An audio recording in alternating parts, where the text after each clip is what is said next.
majority, 3/4 of the House of Assembly, and almost that in Senate. No, that is not enough. It is not a reflection of anything. Right. Well, it is their right to say they don't want. They don't want to accept the result. That is anyone's right. But what do you go? You go to court. And Chisiwoneku, a 9-panel judge bench, gives the same verdict. Majaji 9. Oti Mnangagwa wa wina. Someone says, an advocate, assume the advocate for that matter, says, the ability you are. Judge 9. Rachide. They are going to 4-5. You would say that, you know, you have maybe a base of arguing, logically maybe. Although a court's decision should be respected, especially by a person who wants to rule this country.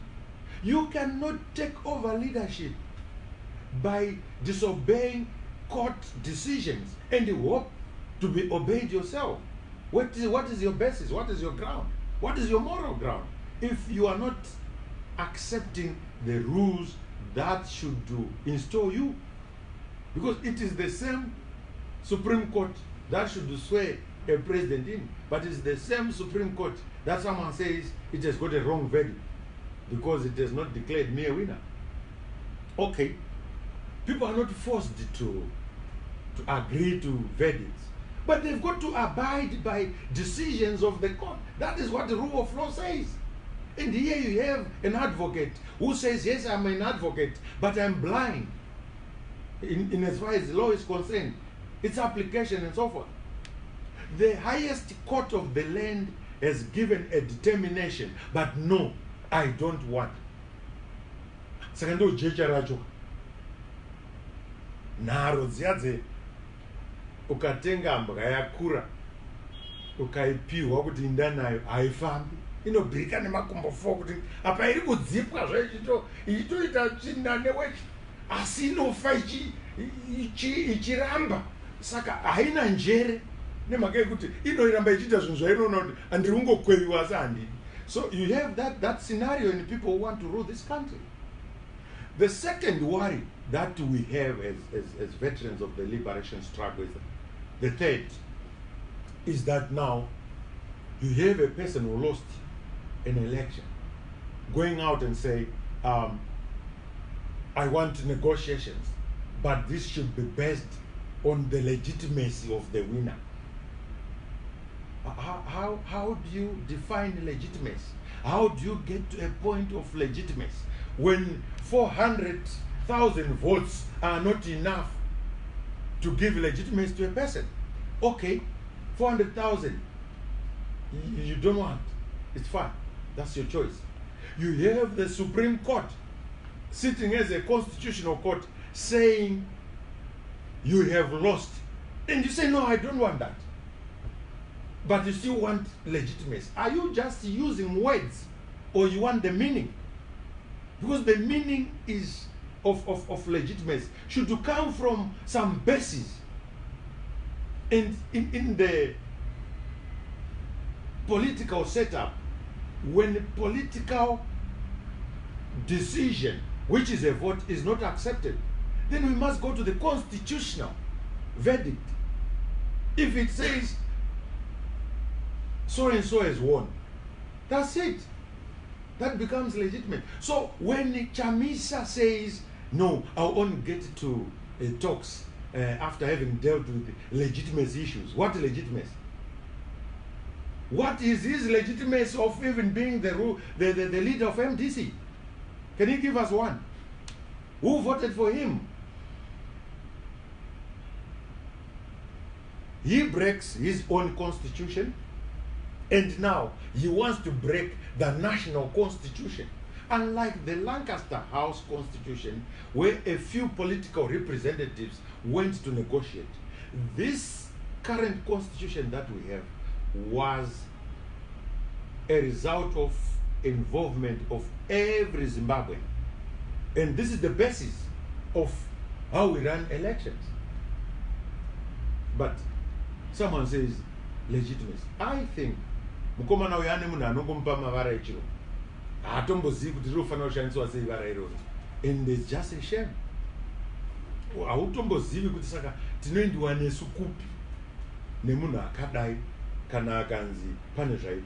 But I also, we want as veterans of the liberation struggle, people to know the difference between dialogue and negotiations. Dialogue is good. When people come from an election, they must talk. Winners and losers, they must talk and agree. Because unfortunately, we have a definition of democracy by maybe it's Abraham Lincoln, I don't know, the one that is being used. Rule of the people, by the people, and for the people. I don't agree with that. I think democracy is the rule of the majority that recognizes and respects the wishes of the minority. So, someone becomes a minority by losing an election. You automatically become a minority, because the majority is the number of people that are behind you, that are in your basket. Ukati ndakachapurirwa vamwe ndikaisirwa kana vakatodonhera kwavakadonhera ndokuti hamunazi. We are talking about V11s here. We are not talking about supposed V11s. No. Hauendi ukoti uchitaura kuti ndakazorovana nemusikana because ndaifunga kuti anondida. Wakagara mupfungwa make. Hede maticha asina kunodeploy. Aindivhotera handidasi. Ndokutamba kwevanaka. Aikuvhotera, akakudza kuti aikuvhotera endeni. Musikana akakusekerera zvariva kuti akuda. So, a rule of the majority, respecting the wishes and views of the minority. So, the minority, after having lost an election, yes, they can come and say, Tinemaonero aya, we had wanted to implement A, B, C, D. Is it feasible? We are going to take everything. No. Because we've got a people's mandate. And our next vote is based on our performance. Not on your supporters, the opposition. No. So, ZANU-PF was given a mandate by the people of Zimbabwe. By the way, pakanzi 50 plus 1. Zvazvinoreva ndezvekuti majority kana yangosvika paline remutemo kuti kwazoita vanhu 10 mberi kana 5 hazvina basa.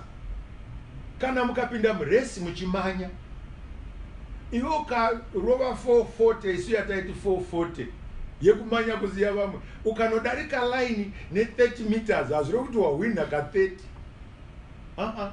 wawina kamwe pawangodarika line ndo panocounta. Izvi zvimwe zvazotevera wanga utongozvipa dzungu roga uchizinetsa. So nyaya yekuti kwai pane 400,000 iyo imbasera, but nyaya yavamunangagwa ndeyekuti vakasvika here pa50 plus 1 ndo panofira nyaya. Izvi zvimwe izvi zvekuti dai vakazoita zvakati hazvina nebasa rese, anenge angovewo zvibasera zvipenjeni zvine zvakuuya, but panoshanda ndepe line ye50 plus 1 wadarika line wotoenda kunogadzirira kugadzwa.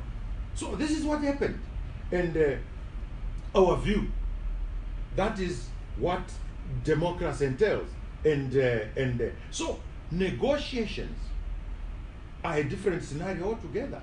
And as far as some of us are concerned, there is no reason for negotiations, because we've got a people's vote that was given to a particular individual and a particular political party. So, when one confuse a negotiation and dialogue, there must be continuous talking. Even to an extent, president on compassionate grounds can appoint munhu weimwe party kuti ndaunoita ambassador kana kuti kuwirirana kwemagarisirano amunenge muchiita. But negotiation ne-format yatakaita ye-inclusive government setup, there is no reason. And some people may not be understanding the president when he says, the GNU forget. Because if this is agreed upon, we are going to have a country where everyone becomes a government minister. Because as far as we are concerned, my ministry also and my minister also my ministry akadiwa aripo anyone. Saka iwa wanu kana waita come through the back door. Wajida we kowedzerwa my ministries. Right.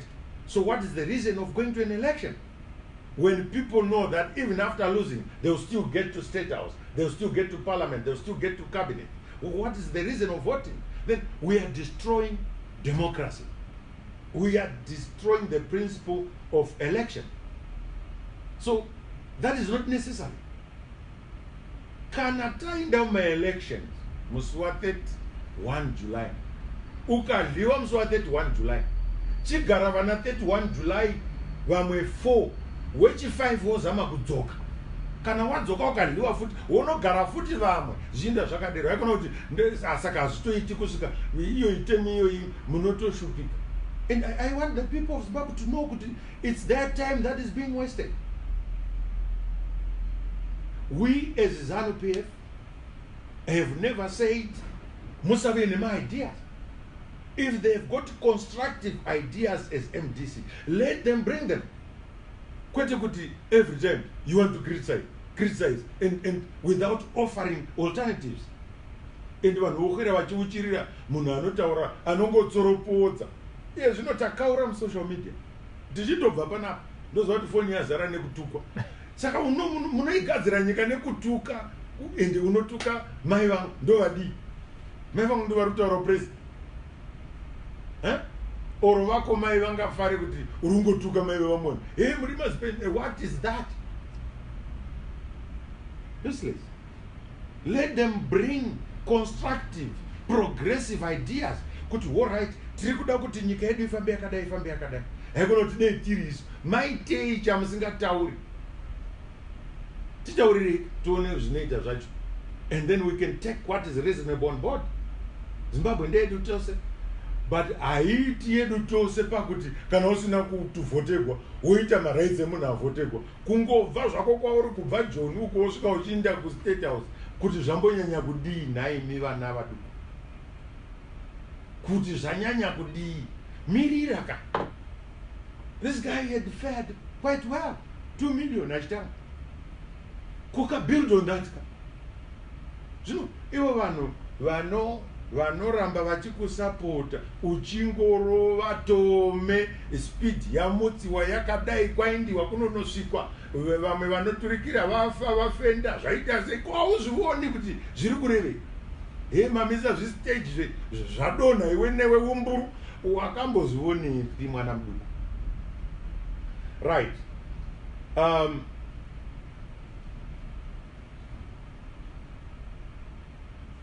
Veterans of the liberation struggle know that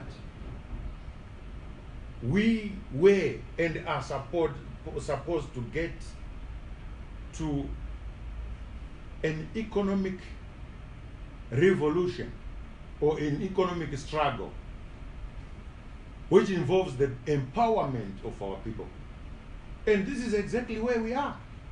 So to those that underwent orientation and preparation of getting into a free Zimbabwe, this era does not come as a surprise. Of course, it took a long time.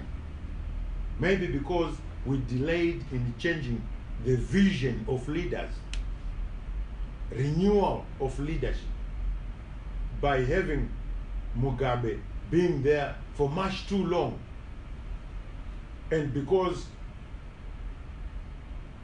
his ideas had almost come to an end, we delayed to come to this stage. And most of you will remember that When I got arrested by the Mugabe regime, I was saying the next person, in the logic of the revolution, the next person should be Emmerson Mnangagwa. Why? Because, okay, by virtue of being the last remaining senior, he also had the correct narrative of how things should be corrected. And this is what he's doing, whether people like it or not. No one ever kicks a dead dog.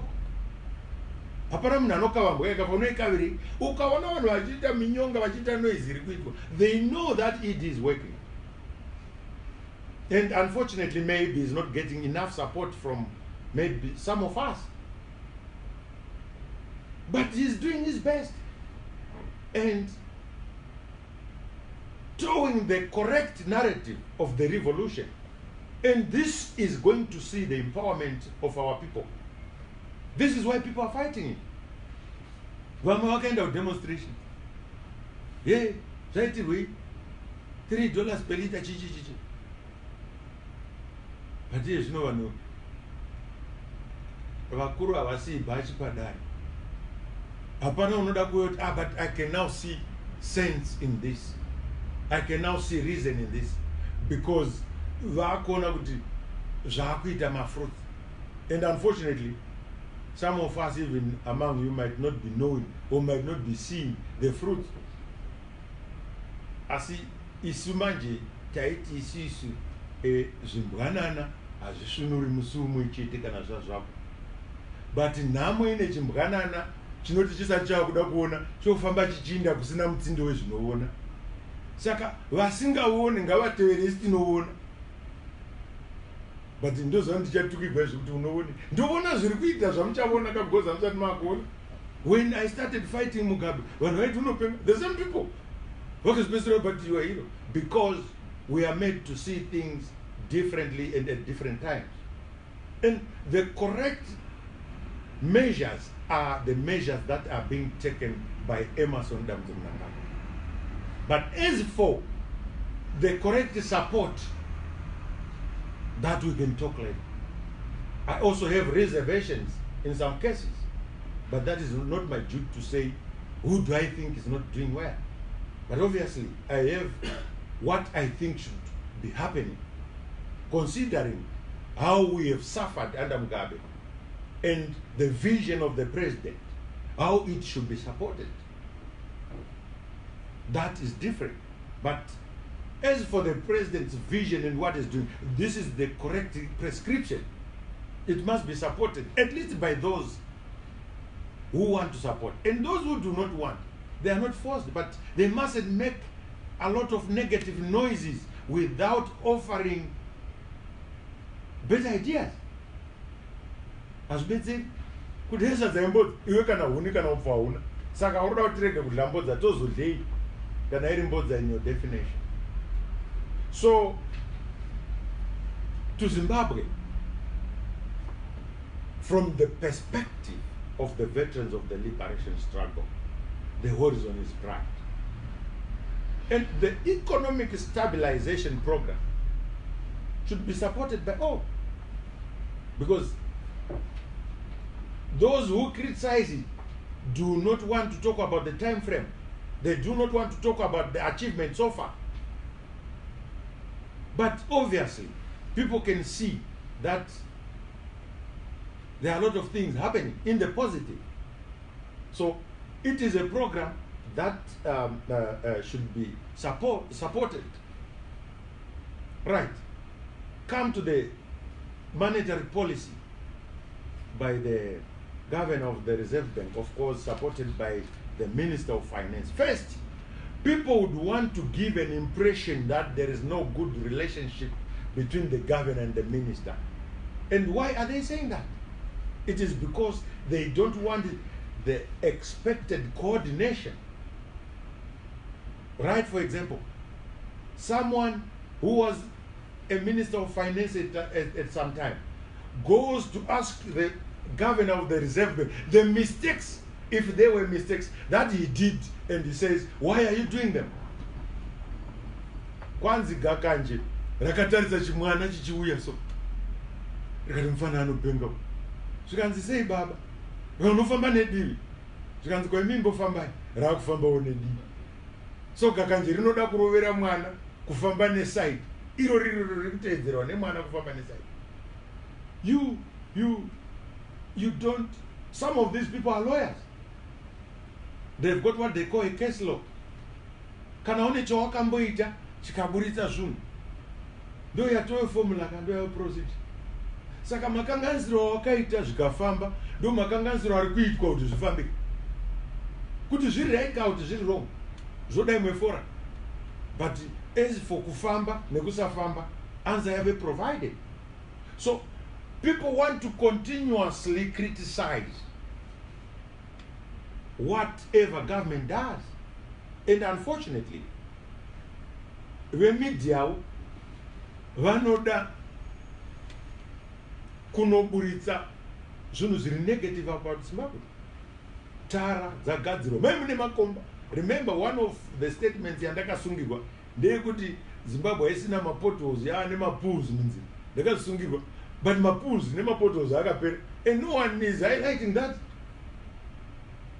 Kuita semwana anzi uya kumbana mukoma uzotsvaka basa, osvika mukoma vakatotsvaka basa onyora tsamba kumusha kuti basa harinetsi kuHarare. Haugoni kuti no mukoma vandigadzirira basa. Munhu angagwa uya rodhi wagadzira zvese aita, hapana nda kutaura nezvazvo.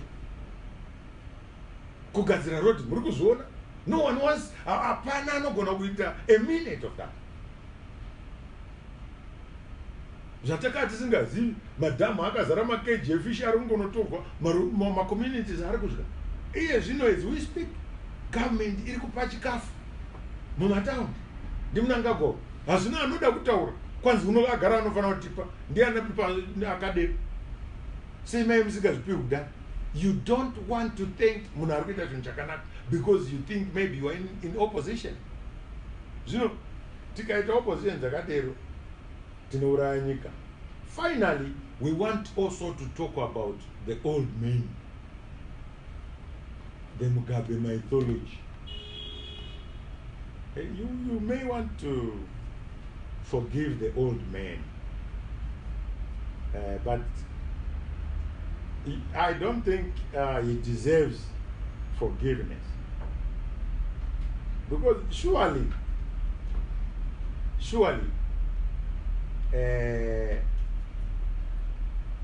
Mugabe unomira oti munangakwa rega kuuraya vanhu. Oh, zvaari mashura. Mugabe kutaurira vanhu kuti kwai musaurayane. Who is the specialist? Isu vamwe takararama nespeed kutiza. Iye Mnangagwa anotaura kuti uri kuda he forgets maybe kuti Mnangagwa escaped death from Mugabe. Maybe he is the known and approved hangman or killer. Ndofunga kuti waitofanira kuti muri kunditorera basa rangu rozi ndora Mugabe ka. Ini ndakamboenda kuMatabeleland neMidlands. I come from the Midlands. Ndikati vedui uyu mudhara achembera but achiri kufema. Madzimambo torai munhu ane ng'ombe dzakazara kuGushungodei, because ngozi inoripwa neng'ombe. Munhu atongwe nevanhu vakapedza negukura hundi, so that tipedze kwenyaya. But nemhaka yekuti haasati atongwa, mutemo weduwo unoti kana munhu haasati atongwa hamugoni kuti imhondi. Saka hatichati Mugabe imhondi, tongoti vanhu vaipera Mugabe aripo kusvika koti yazotaura kuti Mugabe ndiye unouraya kudarika vamwe. Isu hatina kumboderesa nemhaka yekuti mutemo unoti kana koti isati yataura kuti ndiye mhondi. Asi tongoti vanhu Mugabe waingoti kwainda vanhu vanopera kuda vainyura handizivi. And then he accuses Mnangagwa kuti kwai Mnangagwa don't try to be God. Saka kana kune zviri mberi kwaGod ndo Mugabe. Kuda inonzi Goda. Yemberi kwekuti God. Because he is known for having,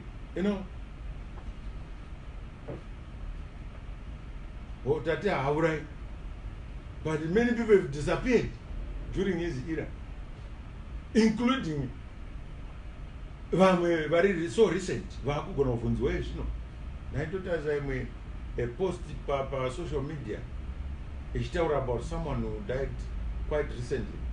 Donzwa Mnangagwa explain. Mnangagwa waita sei? Mugabe mwene wazombomusiri. Ndo zvakuita kuti Mugabe achihumana manje zvakuita. Ndo inonzi kuhumana manje iyo yekuti sure can vanhu veZimbabwe vodoteerera kuti kwai Mugabe ari kuti kusapura vanhu ani izi kwedu kuchizvitori ukati tichikufungira kuti uri muroi wouya kuchichema kudarika vanhu kwavo tinokupa munhu wacho kuti uzvike. Unoda kuchema kudarika vafigwa uriwo wauraya kuti zvidi. So but of course it goes back to the president himself. Ruregerero wakanyanya.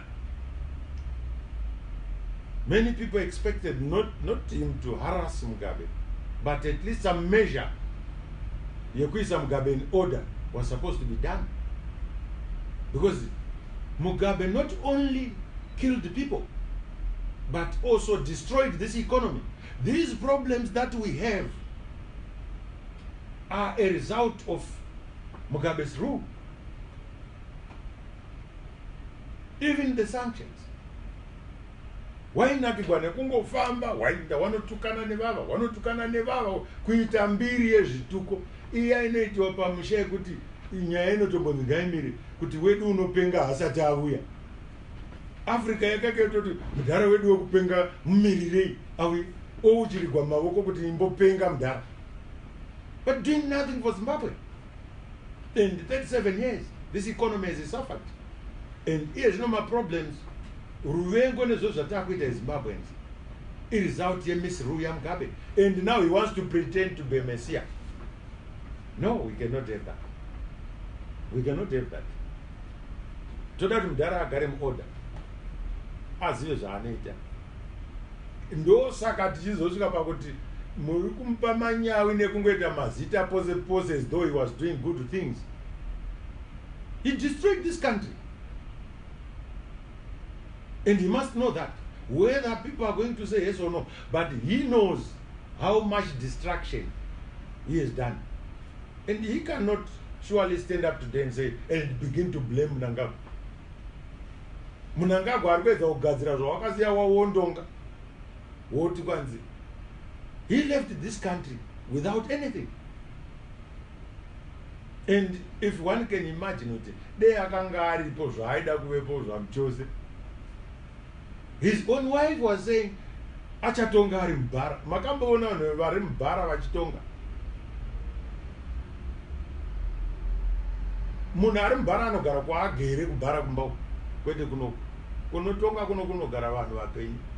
So the old men should just shut up. Of course, he has decided. He has mumapepa aritaura kuti he is again funding Chamisa. And whether Chamisa thinks this is a holy alliance, but let me tell you, this is a very unholy alliance. He's getting looted money. Yes, he might enjoy using it against whoever, but I tell him and Zimbabwe that history is going to judge him for having accepted money that was laundered, money that was looted by the system Mugabe. Let him take it. But I just want him to know kuti mari anogona kudada naye achiti ndapiwa mari yekuti ndiindise kucongress apa anenge autoti vamugabe haachati mugabe taive naye kuzimbabwe grounds tichibisa mugabe aitaura kuti kamudhara ngakaeni ezva kuti kamudhara kangu. What double standards for the young men unprincipled. Kungofamba kupfokocheka kunoindiwa nekunobviwa hakuna unoziva. How do you stand up today uchipemberera kuti this old man should go and tomorrow say come mudhara and accept money from that person wakati swaswa achibva iwe uri kufunga kuti uri kupiwa mari kuti anokuda. The young man is open for abuse and it becomes evident. Anyone with money can abuse him. So kana uchabhizwa nemudhara uyu watakati sisi hachaiti kuona America nedzimwe dzinokudi. It's up to the people of Zimbabwe, but this is what we are going to tell the comrades, the veterans, the people of Zimbabwe, that we ask Zimbabweans to support the new dispensation. And the people of Zimbabwe must understand and appreciate that an election comes and goes. The results of an election should facilitate developmental programs for the next 5 years. And then people are judged from the performance of their plans and programs. If ZANU-PF fails to deliver, but that can only be seen after 5 years, then people make a decision. But you cannot expect the results in 7 months, in 6 months. To take a questions. No, we want a new setup, a new old. Or hero trousers, chairo, wakaona richishakara ne 7 months kana iziri overalls. Ungatoti ndavene trousers, sharu uchireva trousers ne 7 months. No. So this government is still new. So if people want to have a new setup, it is the new setup that we have. But if they've got ideas that are not in ZANU-PF, let them bring them. So this is what we call positive engagement. We want people who engage positively in dialogue, not negotiations. There is no reason for negotiating. But yes, every day people can dialogue. And anyone can bring their ideas. And let the ideas be considered. But it's not your idea that is going to carry the day. They may be accepted or not accepted, depending on the programs and plans that we have. So, no nyaya. Let Zimbabweans please understand that time my elections iriko. Kana my elections happen. Let us respect the result of an election. Kana munhu akanzi awina maererano nezvinodiwa pamutemo awina zvatopera. Vamont but with a narrow margin. Kana munhu akanzi vanhu 13 vakanovhota umwe akadyiwa nemunhu 1 adyiwa. Naro inobva papi? Iyo election. Hapana election ine naro. Naro inowanikwa kuda kumwena kwete election. Election inoita naro pakudi. So victory is victory. Ndataura kare kuti whatever numbers come behind imbasera. What matters is the benchmark. Where do we define victory? 50 plus 1. Zvaperesha. Iri rimwe zakwatira rose rinouya kumashure imbasera. This is what we know. So, no message yatiri kufamba nayo munyika mangwana I'll be in Bulawayo tichitaura izvozvi kuti vanhu should just go past pfungwa yema-elections. Let's all work for development. Let us be realistic. We can see development iri kuitika. Government is trying. So let us support government. You don't necessarily have to be a ZANU-PF member to support progressive ideas.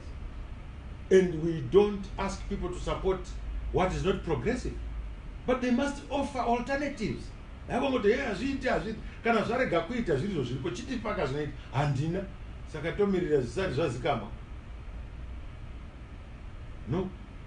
Vanogwa nevanhu kuti mapiri ezita kumwana wenyu azvagwa ndachada kuzopa wangu kana azozvagwa asi gore ranozvagwa handirizivi isitomirira izvozvo. So ndonyaya ndinokutendai. Thank you for coming. And I'll be my team will be in Bulawayo tomorrow. There's been confusion. I was supposed to be out today, so Tataita postponed the programs. Sakavan vanogona kusanzisa kuti what is happening. We are going obviously to be there tomorrow, Bulawayo, Thursday, Mat North, Friday, Mat South, Chitaura izvozvi.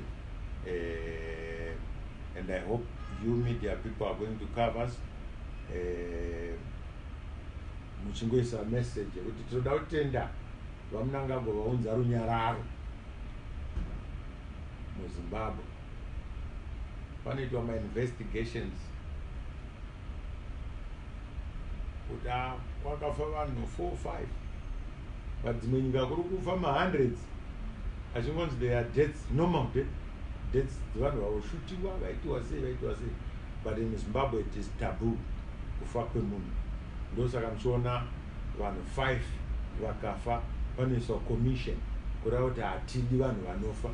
Totopiwa mhosva yekunzi hei maisirei commission, hei maisirei vana Mondlane. Mapenzi amwe atogara nawo munyika medu munomuka handizi kuti anorapiwa nemushonga unobva kupi. Hapana chavanoda kuti chiri right. As also, but the Mossad Commission was right. It has said this when it did not accept it. Saka inhamo yatinayo asi hazvitiregesi kutonga. Tinoramba tichingotonga hedu tichiziva kuti tine vanhu vedu. I want to ask Comrade Matemadanda, yes, as war veterans, as elders of this country, don't you think also it's time outside ZANU-PF or MTC to try, or at your personal level, to engage Chamisa and say, let's put Zimbabwe first, speak as brothers? Well, I've spoken to him. I was speaking to him. Mazwanda idzinga zikona mugabe. Aiuya Harare Club but aitira bye bye. Aitaura wadara chichi. He's very charismatic, right? And he's got a lot of energy. And after this, I phoned him to say, young man, dai wamboenda kuti timboonana tikuonese kuti zvinhu zvofamba sei. Yes, I'm ZANU-PF, and this cannot be taken out of me. But above everything, I'm a nationalist. I understand what should be done for every Zimbabwean and what should be done for a ZANU-PF person. When I look at a person, I don't see MDC or ZANU-PF.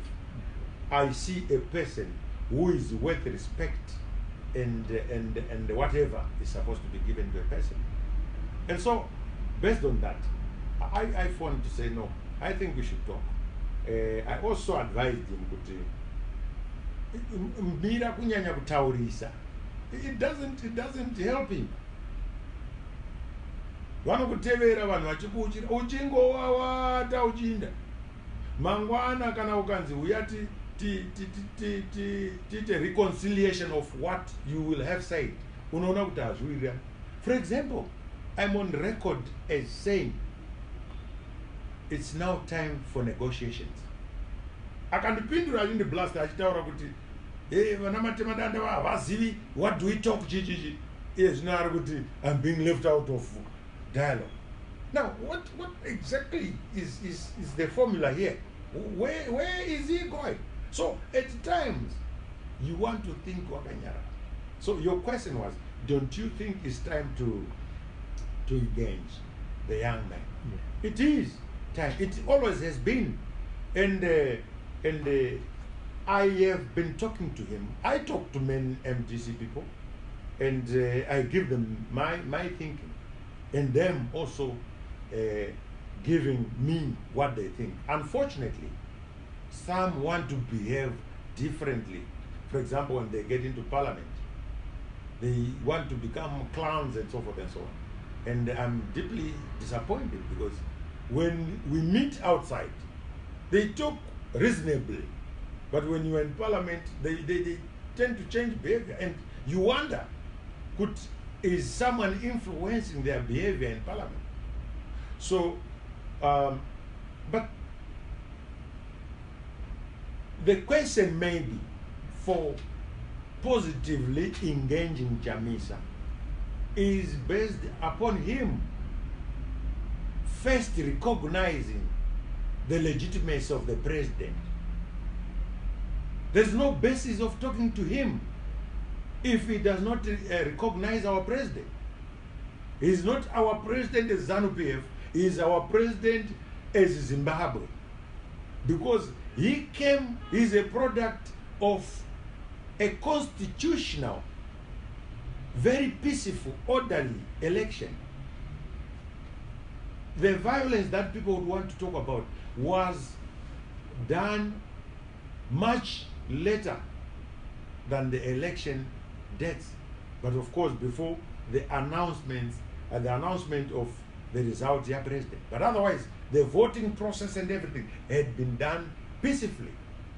So, if he chooses not to recognize the state president, there is no reason to talk to him. But ndikandibvunze mubvunzo wangu semuzimbabwe kwete sejournalist ndiri kuti imimi sababa hazviiti here kuti motora mukoma wangu Chamisa outside political issues endisei kuti munun'una isusu semazimbabweans zvinofanira kuti tiite ndezvizvizvi tombomisa nyaya dzepolitics dzekuti tangaona kuti vamunangagwa ndo president tiri kuziva kuti ishipo inini ndiri kubvunza sezimbabwe nhasi kubvunza sejournalist semunhu ada kuti zvinhu zvindifambirewo inini asi ndoziva kuti imimi mune influence Chamisa ane influence kusangana kwenyu muri two makagara pasi pane munogona kuwirirana kana kuburitsa chinhu zvinoita kuti Zimbabwe tive pane chimwe chidanho mubvunzo wangu kuti amukwanisi here kuti muite saizvo. I have always considered him as a young brother and ane respect yakakura if you meet one on one.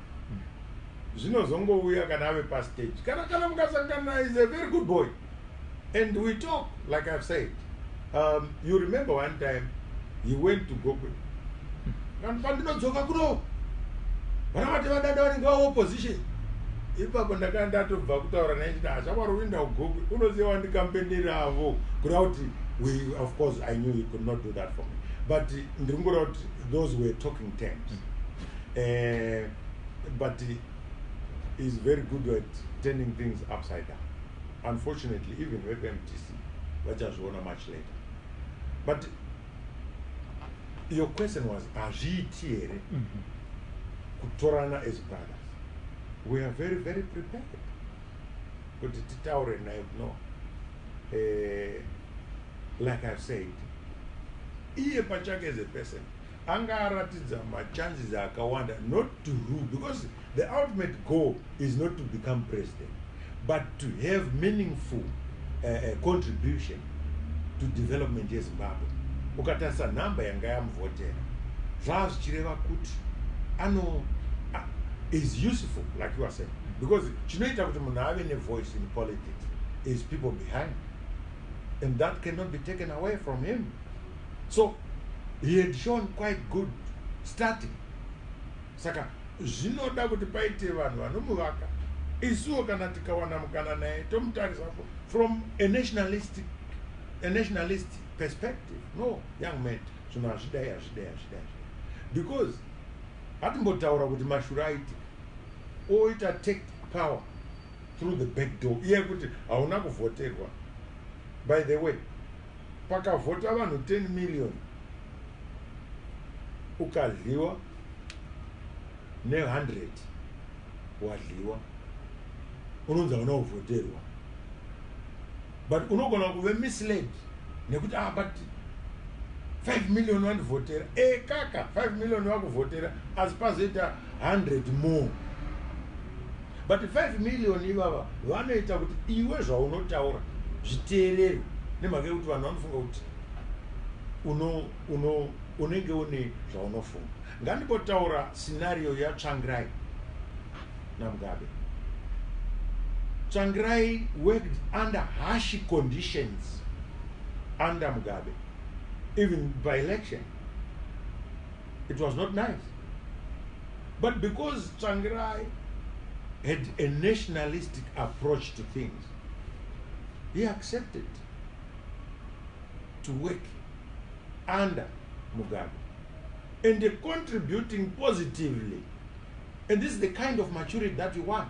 This is the kind of leadership that you want to say, yes, I've been incarcerated, I've been beaten, this has happened on me, but for the people of Zimbabwe. If, when the question comes, who do you save? You don't say, Kanandisipo to it. I have this, but because I'm worried about the people of Zimbabwe, hatishandei tishike patinotanga zvinhu asi vanhu vambowana zviri nani.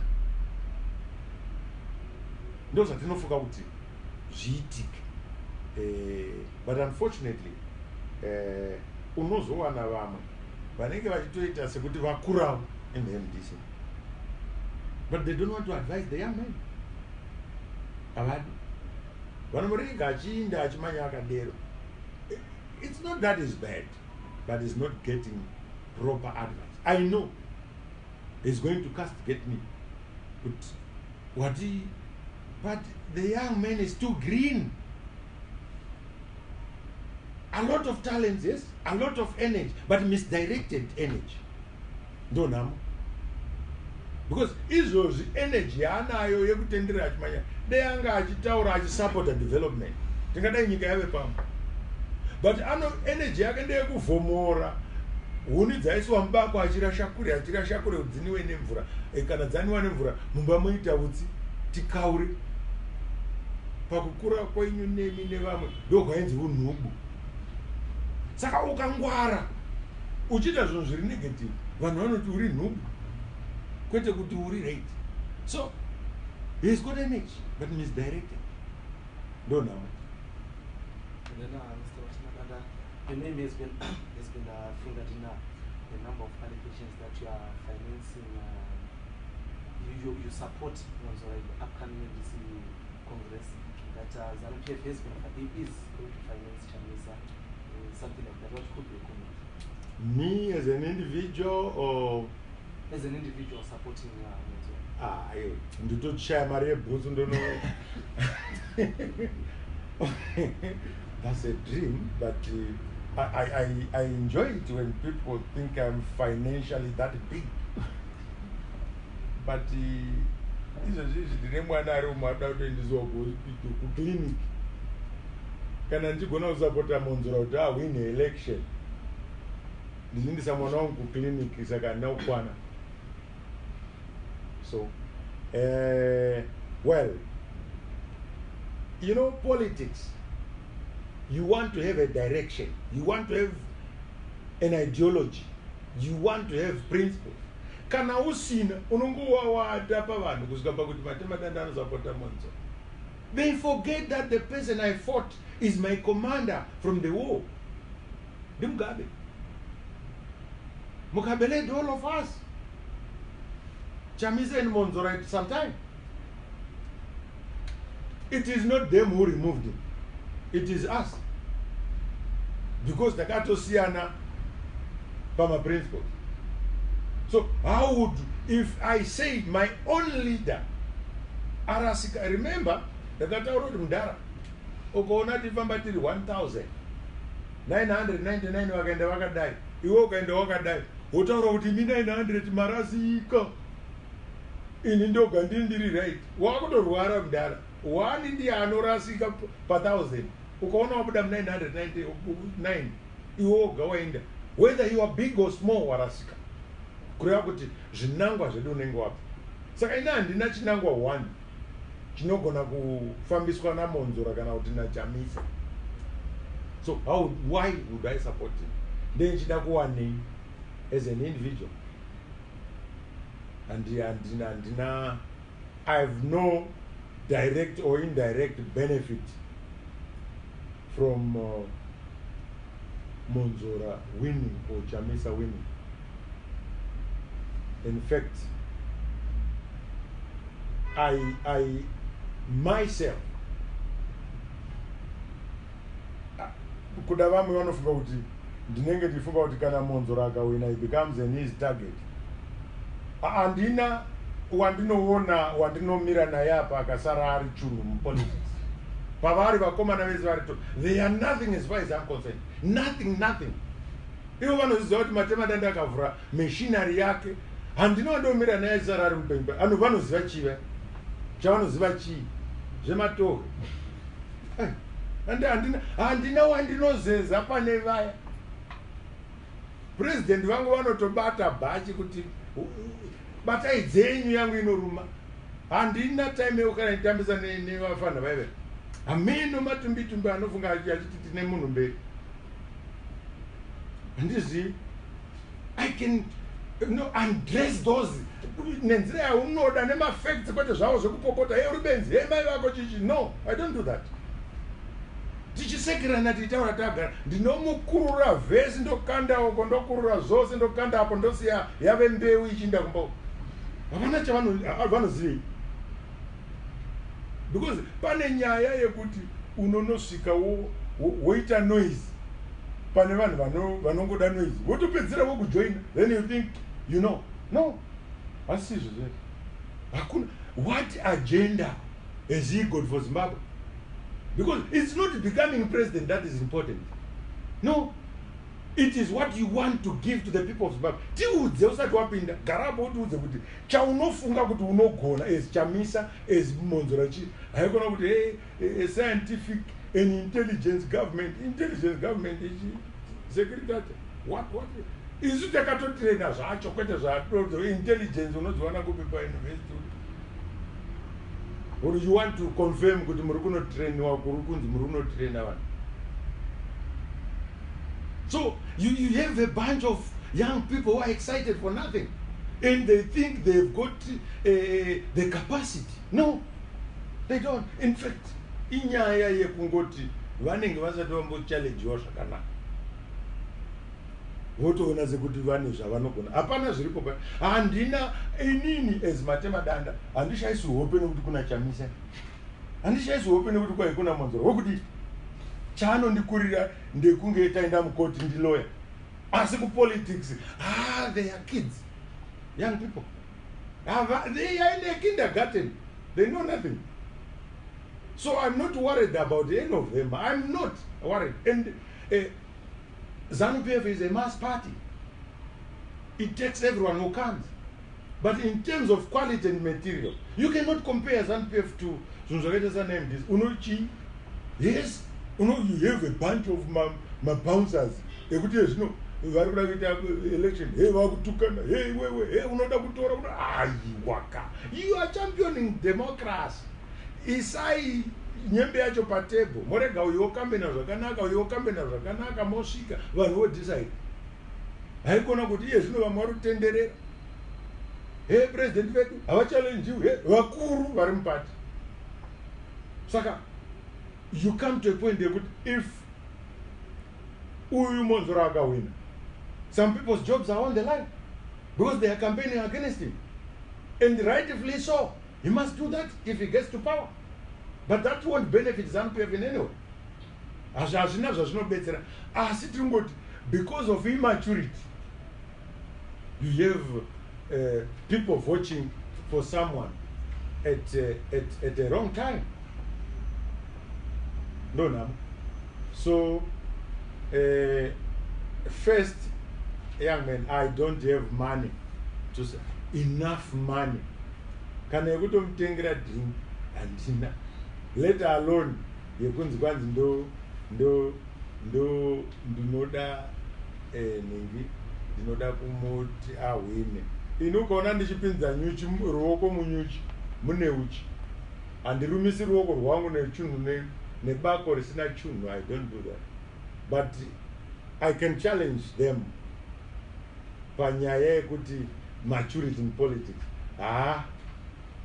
Ameno angashaya hope asi vamwe vanogona kuti but akavhotegwa mapenzi mangani akawana. Rimwe ramunoona kuti benzi remuraini unoona rakawana woti kwai rinodiwa stereki. Aiwa chinhu chakasikwa naMwari kuti munhu unongowana rumwe unowanikwa, but it doesn't mean kuti anga ari right. Ibenzi asi munotoaziva benzi kumusha kwenye akawana rine mukadzi akanaka kudarika vevanhu kwavo. Saka zvokuti akavhotegwa kana kuti haana is not a yardist. It's not a measure yekuti anoziva. He knows nothing. Kana mabuda muburitse kuti kwaina Matemadanda uri kucrash yepolitics. Unoziva.